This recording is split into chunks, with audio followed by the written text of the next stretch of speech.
성경 말씀 에베소서 4장 30절 말씀부터 32절 말씀까지 같이 봉독하도록 하십시다. 하나님의 성령을 근심하게 하지 말라. 그 안에서 너희가 구속의 날까지 인치심을 받았느니라.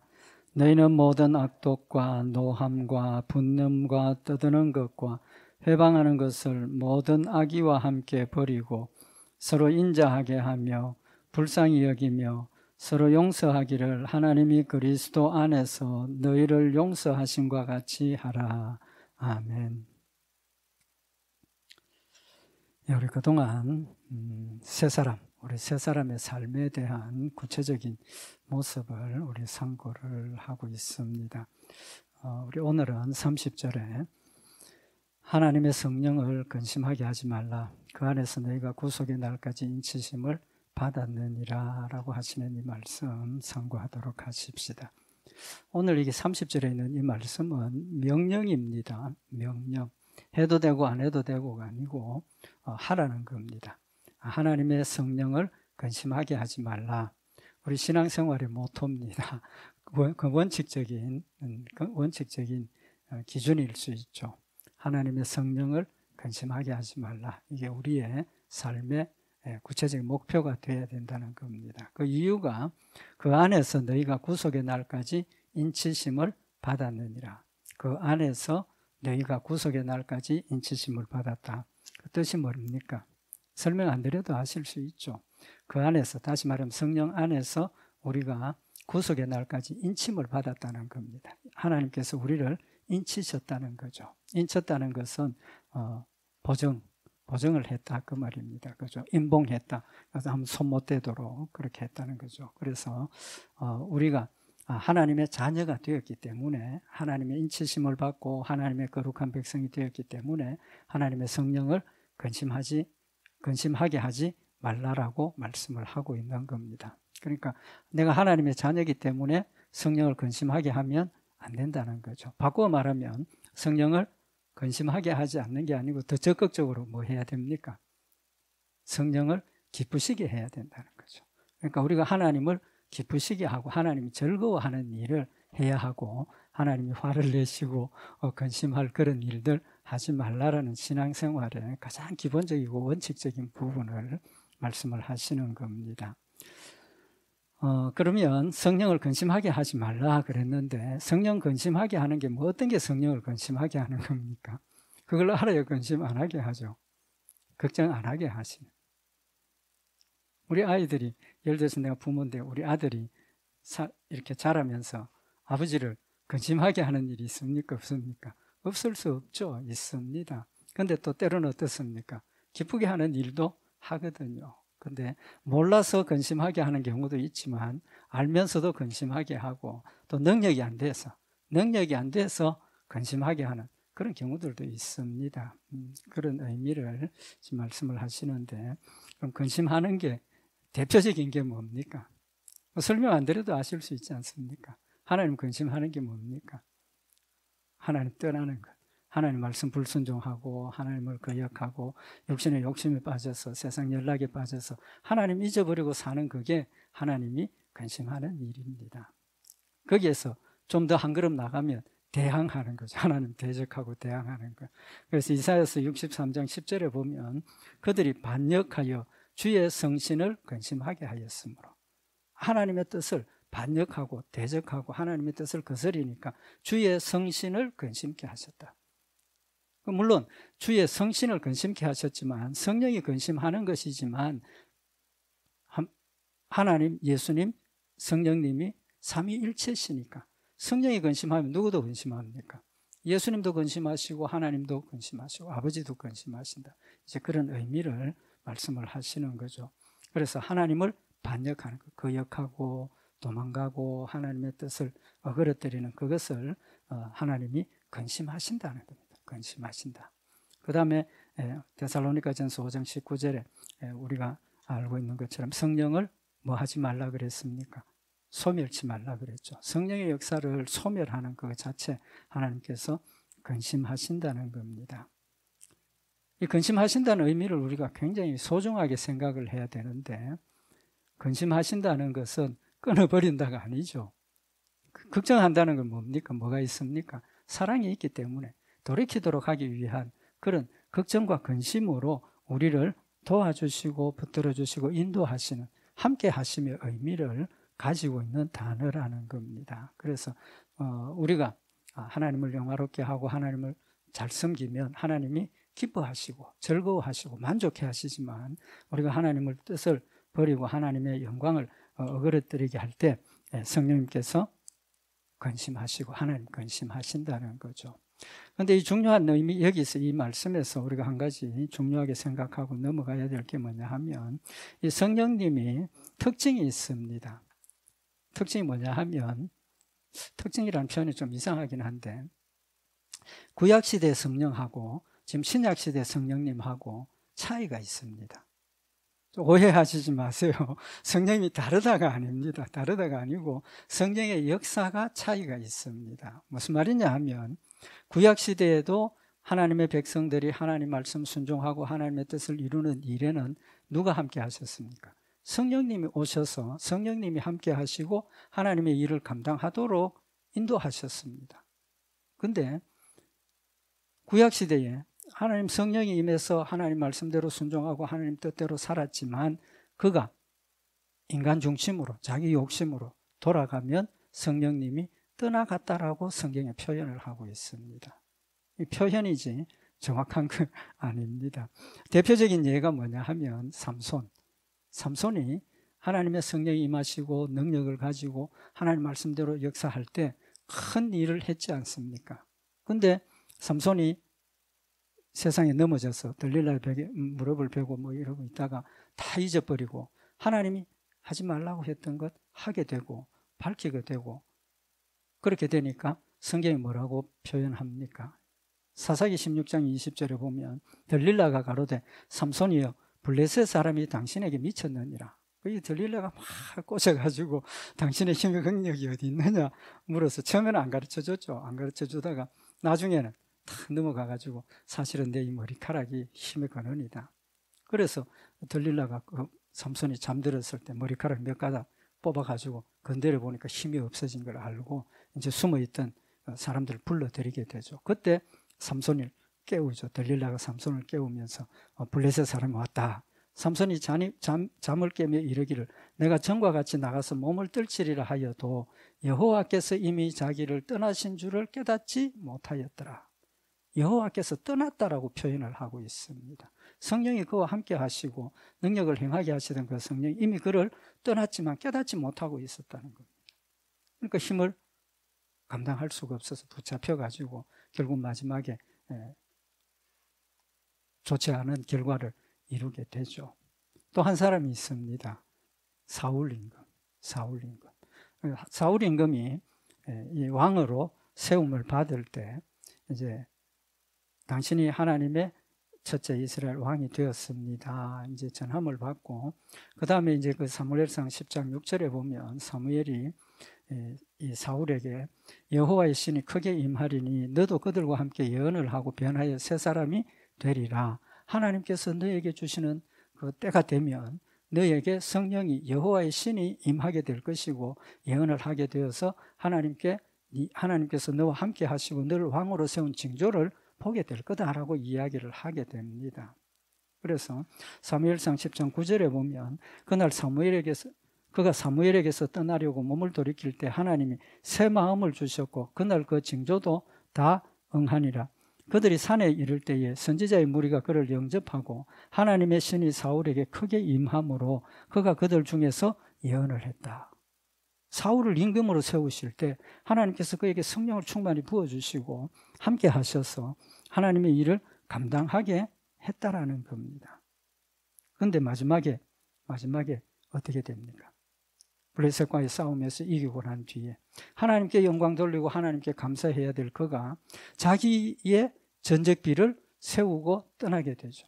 이제 하나님을 떠나고 자기가 나타나게 되는 겁니다. 그때 어떤 일이 벌어집니까? 사무엘이 다윗을 기름 부어 세우고 성경에 보면 사무엘상 16장 14절에 보면 여호와의 신이 사울에게서 떠나고 여호와의 부리신 악신이 그를 번뇌케 한지라. 여호와의 신이 왕으로 처음 세울 때 순진하고 순수하고 진실하게 하나님을 믿고 섬기던 그가 이제는 자기를 과시하게 되고 하나님을 버리게 되고 자신의 영광을 받기 위한 그런 모습이 될 때 하나님의 신이 떠나갔다 그랬습니다. 그리고 악신이 그를 번뇌케 했다는 거죠. 대신에 누구와 함께 했습니까? 다윗과 함께 하셨다라고 성경에 사무엘상 18장 12절에 여호와께서 사울을 떠나 다윗과 함께 계심으로 사울이 그를 두려워했다. 그러니까 구약시대에도 성령님이 역사를 하신 겁니다. 무슨 역사? 지금과 똑같이 하나님의 사람들이 하나님의 일들을 감당하고 믿음으로 승리하고 하나님의 뜻을 이룰 수 있도록 능력 주시고 지혜 주시고 또 깨닫도록 그 안에서 성령님이 똑같이 역사를 하신 겁니다. 그런데 문제는 구약시대에 성령님은 그가 감당을 못하면 성령이 떠나가는 역사가 있었다는 겁니다. 그런데 지금은 어떻습니까? 떠나가십니까? 우리가 잘못한다고 성령이 떠나가십니까? 안 떠나가신다는 겁니다. 여기 오늘 그 안에서 너희가 구속의 날까지 인치심을 받았느니라. 인쳤다는 것은 좀 전에 말씀드린 것처럼 봉인했다는 겁니다. 봉인했다. 보정으로 도장 찍었다. 절대로 변치 않는다는 겁니다. 그러니까 지금 신약 시대에는 성령이 오셔서 우리와 함께 하시고 내 안에 계시고 나를 깨우쳐 주시고 인도하시고 하나님 말씀 순종할 수 있도록 끝까지 도와주신다는 겁니다. 그렇지만 뭘 하시는 겁니까? 떠나가는 대신에 뭐 하십니까? 근심하신다는 거예요. 근심하신다. 그래서 성경에 보면 성령님 우리를 위해서 근심하시면서 하시는 일이 뭡니까? 로마서 8장 26절에 보면 이와 같이 성령도 우리 연약함을 도우시나니 성령이 우리를 지금 도우시는 거예요. 그러면서 우리가 마땅히 빌 바를 알지 못하나 기도 잘 못하는 내용, 기도 잘 못하는 거. 또 우리 신앙생활이 하나님 말씀대로 순종 못하고 하나님의 뜻을 어그러뜨리고 거역하고 있는 그런 일들을 오직 성령이 말할 수 없는 탄식으로 우리를 위하여 친히 간구하시느니라. 성령님께서 지금은 근심하시면서 뭐 하신다는 겁니까? 나를 위해서 하나님 앞에 기도해 주신다. 나를 대신해서 기도해 주신다는 거죠.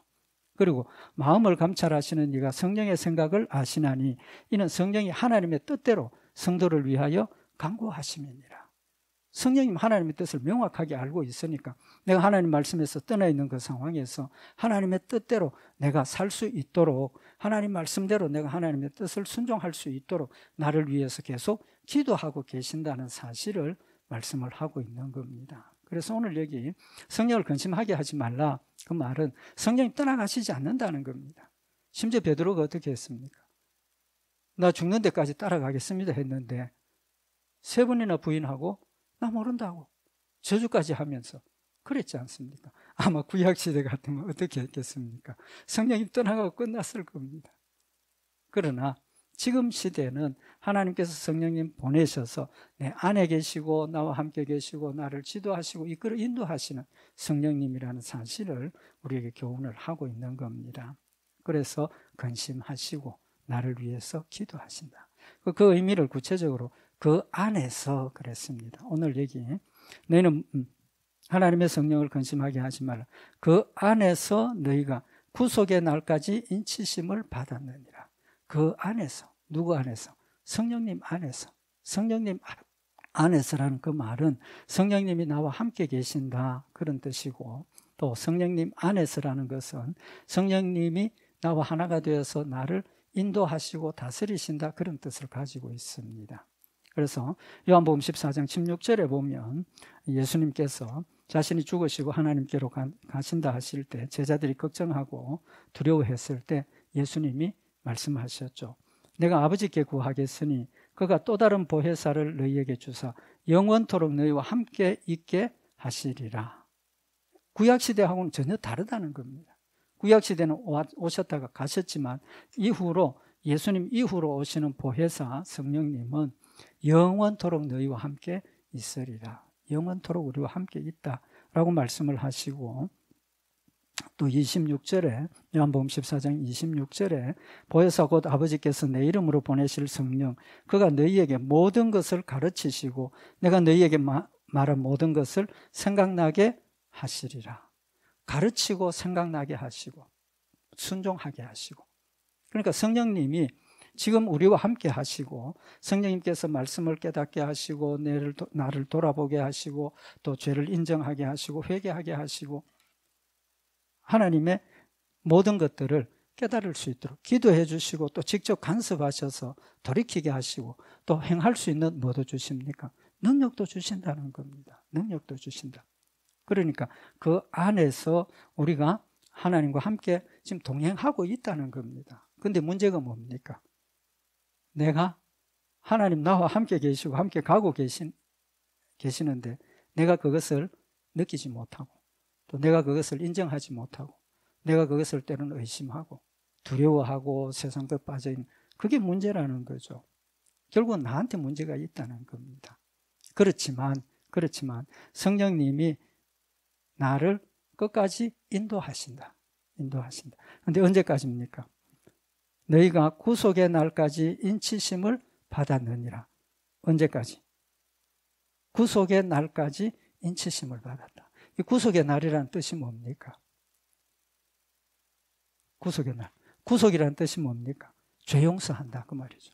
구속이 죄를 용서하신다는 뜻입니다. 대신 죄값을 치르고 값주고 샀다. 이제 그런 뜻인데 그러면 하나님께서 나를 구속하시는 날이 언제입니까? 심판 때. 마지막 심판 때 내가 하나님 앞에 서서 내 모든 죄를 다 고백을 하고 예수님께서 김 목사 저런 모든 죄를 범했지만 내가 그를 택했고 그가 예수를 믿어서 죄 용서하셔야 됩니다. 하나님께서 그래 믿었으니까 용서하마. 그리고 우리는 천국 가게 되는 겁니다. 그러니까 이 구속의 날이라는 것은 심판날. 그래서 성경에 여기 구속의 날이라고 표현을 했지만 다른 부분에는 고린도전서 1장 7절에 보면 너희가 모든 은사에 부족함이 없이 우리 주 예수 그리스도의 나타나심을 기다립니다. 예수 그리스도의 나타나심을 기다린다. 그 뜻이 뭡니까? 예수 그리스도가 나타나심이 뭘 의미합니까? 재림을 의미하는 거죠. 재림하셔서 심판하시는 날까지. 그래서 주께서 너희를 우리 주 예수 그리스도의 날에 책망할 것이 없는 자로 끝까지 경고케 하시리라. 예수 그리스도의 날, 심판 날에 우리가 책망할 것이 없는 자로 우리를 끝까지 지켜주시고 경고케 하신다라고 말씀을 하고 있는 겁니다. 우리가 모든 지은 죄를 하나님 예수님께서 용서해 주시고 또 그동안 살아가는 동안 누가 성령님이 내 안에 계셔서 하나님의 말씀을 깨닫게 하시고 생각나게 하시고 또 순종하고자 하는 열심을 우리 마음에 주시고 기쁨도 주시고 담대함도 주시고 하나님 말씀 순종할 수 있는 힘을 주셔서 순종하게 하시는 역사를 말씀을 하고 있는 겁니다. 그래서 책망할 것이 그리스도의 날에 책망할 것이 없는 자로 끝까지 경고케 하신다. 그 사실을 지금 말씀을 하시는 거죠. 그래서 여기 그리스도의 날, 그 다음에 구속의 날, 그런데 또 다른 곳에는 주의 날이라고 표현을 하고 있습니다. 데살로니가전서 5장 1절에 보면 형제들아 때와 시기에 관하여는 너희에게 쓸 것이 없으면 주의 날이 밤에 도적같이 이룰 줄을 너희 자신이 자세히 알미라. 주의 날, 예수 그리스도의 날, 또 구속의 날. 이제 그래서 심판의 날을 의미를 하고 있는 겁니다. 그 다음에 여기 인치심을 받았다. 그 이제 좀 전에 말씀드린 것처럼 보증을 하셨다. 절대로 떠나지 아니하신다. 영원토록 불변하시는 그런 표를 우리에게 주셨는데 그 표가 뭡니까? 성령님이라는 거죠. 성령님. 그래서 성경에 보면 하나님께서 우리에게 하나님의 택한 백성임을 보증해 주시는 표를 누구? 성령님을 보내주셔서 우리로 하나님 자녀된 것을 믿게 하셨다는 거죠. 그래서 고린도후서 1장 22절에 보면 저가 또한 우리에게 인치시고 보증으로 성령을 우리 마음에 주셨느니라. 내 마음에 성령님 와 계신다는 게 믿어지면 하나님의 자녀가 된 것 확실합니다. 의심할 수 없습니다. 의심해서도 안 되고 의심할 필요가 없습니다. 그러면 성령님이 내 안에 계신다는 확실한 증거가 뭡니까? 예수 그리스도가 나의 구주로 믿어지는 거예요. 믿어지는. 그래서 성령이 아니면 예수 그리스도가 나의 구주로 믿어지지 않습니다. 아무런 것도 본 적도 없고 똑같지 않습니까? 우리 다 똑같은 상황입니다. 예수님 본 적도 없고 예수님의 음성을 들은 적도 없고 그저 우리 성경 말씀을 통해서 예수님이 나를 대신해서 십자가에 못 박혀 죽으셨고 하나님의 아들이신데 인간으로 이 땅에 오셔서 십자가에 못 박혀 죽으시고 부활하셨다라고 하시는 그 말씀 자체가 아무 이유 없이 우리는 믿어지는 겁니다. 믿어지는. 그 믿어진다는 것이 곧 누구 때문입니까? 성령님 때문이라는 거예요. 성령이 아니면 절대로 그 믿을 수 없습니다. 믿어지지 않습니다. 오히려 대적하고 공격하고 조롱하지 믿음으로 받아들여서 그 사랑과 은혜가 우리 마음속에 기쁨이 되고 감사가 되고 또 우리 삶에 하나님께서 나를 지키시고 도와주신다는 믿음의 고백이 우리 삶에 나올 수가 없다는 거죠. 그래서 성령님으로 인치셨다라고 말씀을 하고 있는 겁니다. 하나님의 백성의 표 성령입니다. 사탄의 표가 있습니까? 없습니까? 사탄의 표도 있죠. 성경에 보면 사탄의 표가 있다고 합니다. 그죠? 뭐 되게 666, 뭐 사탄의 표, 뭐 그런 이야기를 하는데, 계시록 13장 16절에 보면, 제가 모든 자, 곧 작은 자나 큰 자나 부자나 빈궁한 자나 자유한 자나 종들로 그 오른손이나 이마에 표를 받게 하고, 그 다음에 그 표를 받지 않은 사람 뭐 못하게? 장사하고 매매하고 뭐 이렇게 그 안에서 같이 살 수 없는 이제 그런 상황을 만든다라고 기록이 되어 있죠. 그래서 한동안 이 666 이마에 손목에 표 받는 거 뭐라고 이야기를 한 사람들이 있습니까?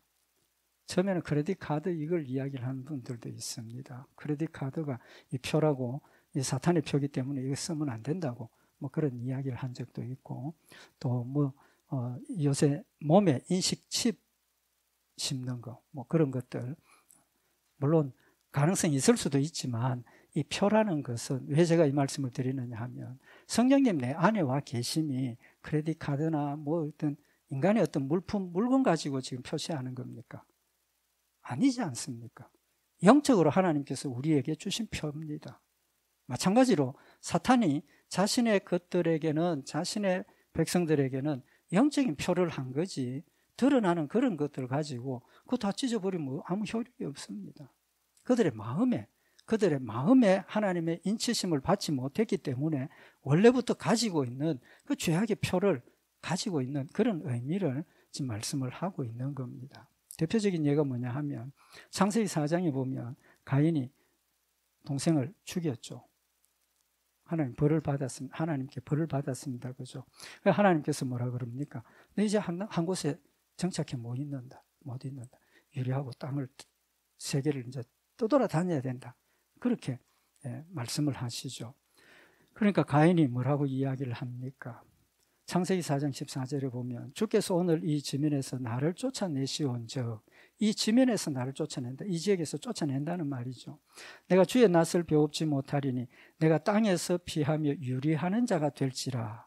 땅에서 어느 곳에 정착하지 못하고 계속해서 자기 생명을 노리고 위험한 그런 것들이 있기 때문에 이제는 떠돌아 다녀야 된다는 겁니다. 그런데 뭐가 걱정입니까? 무릇 나를 만나는 자가 나를 죽이겠나이다. 낯선 곳에 가면 얼마든지 자기를 해칠 수 있는 사람이 있다는 겁니다. 죽음의 두려움을 이야기를 하니까 하나님께서 뭐라고 하십니까? 창세기 4장 15절에 보면 여호와께서 그에게 이르시되 그렇지 않다. 가인을 죽이는 자는 벌을 7배나 받으리라 하시고 가인에게 표를 주사 만나는 누구에게든지 죽음을 명케 하시리라. 가인에게 표를 주신다 그랬어요. 사람들이 그 표를 보고 가인을 죽이지 않는다. 뭔지는 모릅니다. 근데 성경 해석하시는 분들은 가인에게 두려운 마음을 주셨다. 뭐 그런 해석을 해서 낯선 사람 만나면 우리가 뭐 합니까? 두려운 마음이 생기죠. 떨고 두려워하고 피하게 되고 뭐 그렇게 해석을 하시는 분들도 있는데 그렇게 우리가 구체적으로 설명할 필요가 없는 줄 압니다. 하나님께서 그에게 표를 주셨다 하셨으니까 어디든지 가면 가인을 죽이지 못하도록 하나님께서 나타내시고 보호하시는 그런 의미를 가지게 된다는 거죠. 마찬가지로 우리가 하나님의 표를 받은 것은 성령님 보내주셔서 성령님 내 마음 가운데 계시고 내가 그리스도를 나의 구주로 고백하게 하시고 하나님의 말씀을 받을 때 들을 때 마음에 기쁨이 있고 또 하나님의 말씀을 받을 때 죄가 생각이 나고 하나님 앞에 회개하게 되고, 또 하나님의 말씀을 받을 때 위로받게 되고 격려함을 얻고 담대함을 얻게 되고, 또 목표를 알게 되고 무엇을 해야 될는지를 아는 지혜와 지식의 말씀을 주셔서 그것이 하나님 나에게 하나님 자녀 되게 하신 표로 주신 거 아닙니까? 어떤 간단한 그런 걸 가지고 표 받았다, 그게 아닙니다. 전체적으로 우리의 삶이 구속의 날까지 인치심을 받았다 하는 것은 우리의 삶 자체가 전적으로 하나님께 붙잡힌 바가 되고, 하나님 우리와 함께 하시고 하나님께서 우리로 승리하게 하시는 그런 열매를 총괄적으로 말씀을 하시는 겁니다. 그래서 우리가 에베소서 1장에서 이미 우리가 말씀을 상고를 했지만, 우리가 그리스도 안에서 그의 은혜의 풍성함을 따라 그의 피로 말미암아 구속 곧 죄사함을 받았으니 이는 그가 모든 지혜와 총명으로 우리에게 넘치게 하사 그 뜻의 비밀을 우리에게 알리셨으니 곧 그 기뻐하심을 따라 그리스도 안에서 때가 찬 경륜을 위하여 예정한 것이다. 하나님께서 우리에게 뭘 주셨다 그랬습니까? 모든 지혜와 총명으로 우리에게 넘치게 하셨다. 그 넘치게 하시는 지혜와 총명이 뭡니까? 성령님 내 안에서 하나님의 말씀으로 때를 따라 도와주시고 깨닫게 하시고 인도하시고 하나님의 뜻을 분별하고 비밀을, 그 뜻의 비밀을 우리에게 알려주신다는 거죠. 성령의 그 역사 때문에 우리는 그리스도 안에서 함께 살아간다는 사실을 말씀을 하고 있는 겁니다. 그래서 우리의 몸이 뭐라고 그랬습니까? 하나님이 계시는 성전이라고 말씀을 하셨죠. 그래서 고린도전서 6장 19절에 보면 너희 몸은 너희가 하나님께로부터 받은 바 너희 가운데 계신 성령의 전인 줄 알지 못하느냐. 너희는 너희의 것이 아니라 값으로 산 것이 되었으니 그런즉 너희 몸으로 하나님께 영광을 돌리라. 하나님께 영광을 돌린다는 걸 다른 말로 표현하면 뭡니까? 하나님을 기쁘시게 하는, 하나님을 즐거워하게 하시는 그런 것이라는 사실을 지금 우리에게 교훈을 하고 있는 거죠. 그래서 좀 부정적인, 소극적인 의미에서 보면 성령을 근심하게 하지 말라. 적극적인 의미로 보면 뭐가 됩니까? 하나님을 기쁘시게 하라. 그런 뜻이라는 거죠. 그러면 하나님이 기뻐하시는 것은 뭡니까? 하나님 근심하는 것은 하나님 말씀 불순종하는 것, 대적하는 것, 하나님을 떠나 있는 것. 그 하나님 근심하게 하는 건데, 하나님을 기쁘시게 하는 게 뭡니까? 믿음이고 순종입니다. 그게 복잡하게 생각할 거 하나도 없습니다. 하나님 말씀대로 믿고 순종하고 기도하고. 히브리서 11장 6절에 보면 믿음이 없이는 기쁘시게 못하나니, 믿음이 없으면 하나님을 기쁘시게 못한다 그랬습니다. 그런데 우리는 믿음이 있습니까 없습니까? 믿음이 있죠.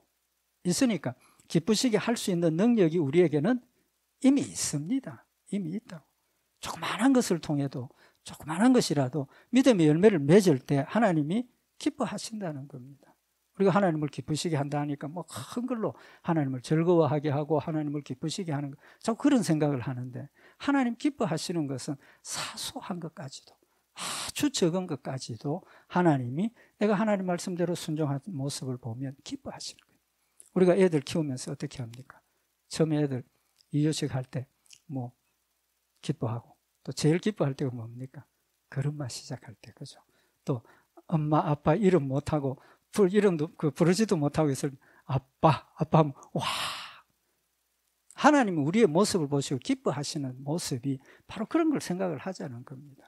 왜 큰 것만 하나님이 기뻐하시고 왜 귀한 것만 하나님이 기뻐하신다고 생각을 하시느냐. 하나님 나의 믿음에 맞게 순종하는 그 모습을 보면 하나님께서 얼마든지 기뻐하시고 얼마나 기뻐하신다는 것을 지금 우리에게 말씀을 하고 계시는 겁니다. 발걸음 한 걸음 걸을 때 확 박수치고 가족이 그냥 모여서 무슨 큰 경산한 것처럼 기뻐하지 않습니까? 하나님께서 우리의 모습을 보실 때 그런 모습을 통해서 기뻐하신다는 겁니다. 그래서 우리가 자꾸 신앙생활을 하면서 큰 걸 해야 하나님 기뻐하시고 하나님 영광 돌리고 하나님 즐겁게 하는 거다, 이 생각 버리시기를 바랍니다. 저도 마찬가지입니다. 이렇게 설교를 하고 가르치지만 저도 그런 경향이 있습니다. 그렇지만 돌아보면 하나님 그것보다도 더 기뻐하시는 것은 낙심하고 절망하고 있을 때 힘을 내려고 노력하는 그 모습만 가지고도 하나님 기뻐하신다라는 사실을 우리가 생각을 하자는 겁니다. 그리고 하나님이 우리의 기도를 기뻐하신다 그랬습니다. 잠언 15장 8절에 보면 악인의 제사는 여호와께서 미워하셔도 정직한 자의 기도는 그가 기뻐하시느니라. 우리의 기도를 기뻐하신다. 우리가 기도하면 하나님 기뻐하십니다. 우리 기도하는 것 자체로 기뻐하신다고. 또 히브리서 13장 16절에 보면 오직 선을 행함과 서로 나눠주기를 잊지 말라. 이 같은 제사는 하나님이 기뻐하시느니라. 순종하는 것. 선을 행하고 나누어주고 이 같은 제사는 하나님 말씀 순종하는 것 자체를 하나님이 기뻐하신다는 겁니다. 그래서 하나님께서 우리에게 원하시는 것은 하나님의 말씀을 순종하는 것, 믿음으로 순종하는 것. 그래서 로마서 12장 1절에 보면 그러므로 형제들아 내가 하나님의 모든 자비하심으로 너희를 구원하노니 너희 몸을 하나님이 기뻐하시는 거룩한 산 제물로 드리라. 이는 너희가 드릴 영적 예배니라. 우리의 삶에 냉수 한 그릇 마시는 것조차도 하나님 감사합니다 하고 마시면 하나님이 뭐 하십니까? 기뻐하신다. 기뻐하신다. 그래서 냉수 한 그릇 마시는 것까지도 하나님을 영화롭게 하고 하나님의 영광을 위해서 하라라고 하신 이유가 바로 거기에 있다라는 사실을 오늘 이 말씀 우리에게 교훈하시는 말씀입니다. 성령님 지금도 나와 함께 하고 계십니다. 성령님 말씀으로 나를 인도하고 계십니다. 문제는 누구에게 있습니까? 나한테 있는 거예요. 그럼에도 불구하고 느끼지 못하고 의심하고 연약해서 원망하고 불평하고 낙심하는 내 모습을 다시 한번 돌아보고 믿음 위에 서서 범사에 감사하고 항상 기뻐하고 쉬지 말고 기도하고 또 하나님 말씀 순종하면서 하나님을 기쁘시게 하는 복된 역사들 있기를 바랍니다. 기도드리십시다. 사랑의 하나님 아버지, 하나님 자녀 되게 하시고 성령님 내 가운데 오셔서 나와 함께 하시며 깨닫게 하시고 느끼게 하시고 또 인정하게 하시고 회개하게 하시며 또 순종하게 하셔서 하나님을 기쁘시게 하는 복된 축복을 저희들에게 더하여 주셨음을 이 시간 다시 한번 마음에 새기는 시간이 되게 하시고 성령님 함께 하심이 기쁨이 되게 하시고 감사가 되게 하시고 또 능력이 되게 하시고 순종의 열매가 되게 하셔서 하나님의 놀라운 능력의 역사를 우리가 함께 체험하고 하나님의 역사를 통해서 하나님을 함께 기쁘시게 하는 복된 성도들 되도록 교회가 되도록 주님 늘 인도하시옵소서. 깨우쳐 주시고 승리케 하실 줄 믿고 감사드리오며 우리 주 예수 그리스도의 이름으로 기도드리옵나이다. 아멘.